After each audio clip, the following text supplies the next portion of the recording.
бүгін сіздермен мынандай фигураларды сүйретіп салып, осы фигуралардың неше фигура бар? Мысал үшін мынау бірінші қандай фигура бар? Үш бұрыш. Және бірнеше бөліктерге бөлінген. Кім айтады? Неше бөлікке бөлінген? Мына үш бұрышымыз неше бөлікке бөлінген? Кім айта алады? Энджука?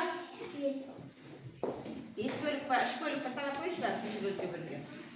Көрсетейікші бірінші. Жалпы бірінші. Жалпы Энджу өзі балалар не мынау? Бірінші өзі бір үш бұрыш. Bir bölüm, ikinci bölümümüz. İkinci bölümü, üçüncü, dördüncü, және қарамағасы бесінші. Отыра ғой. Балалар бір қалдай қайталап жіберейікші. Жалпы бұл бір үш бұрыш. Неше бөліп санаймыз? Бір. Екіге мына ортада сызықпенен нешеге бөліпті? Екіге. Екі және үш. Сосын төрт және бесінші бөлік. Демек мына бірінші фигурамыз неше бөлікке бөлінген? Бес. Жауабы бес. 5 үш бұрыш, бір фигура ішінде 5 үш бұрышқа бөлінген. Екінші фигура қарайықшы балалар. Қандай фигура дейік? Жалпы. Бір бұрыш немесе шаршы десек болады. Және бірінші бөліктерге бөлінген. Бұл жердегі тапсырма. Осы фигура ішінде неше үш бұрыш бар деді? Неше үш бұрыш бар деді? Кім айта алады? Еркебұлан? Көрейікші. Көрсетіп бере аласыз ба балалар?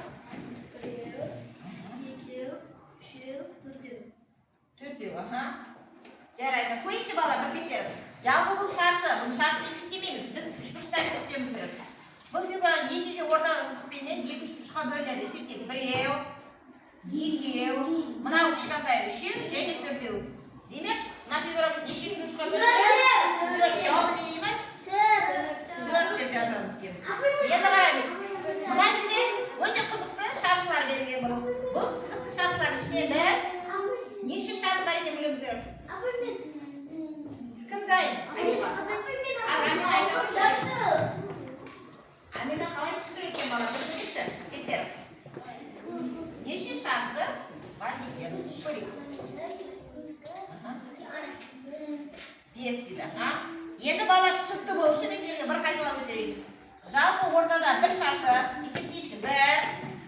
Одан кейін екеу және үшеу.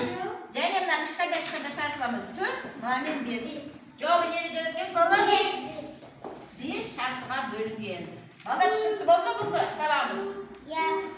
Қызықты фигураларымыз осымен сабағымыз аяқталды.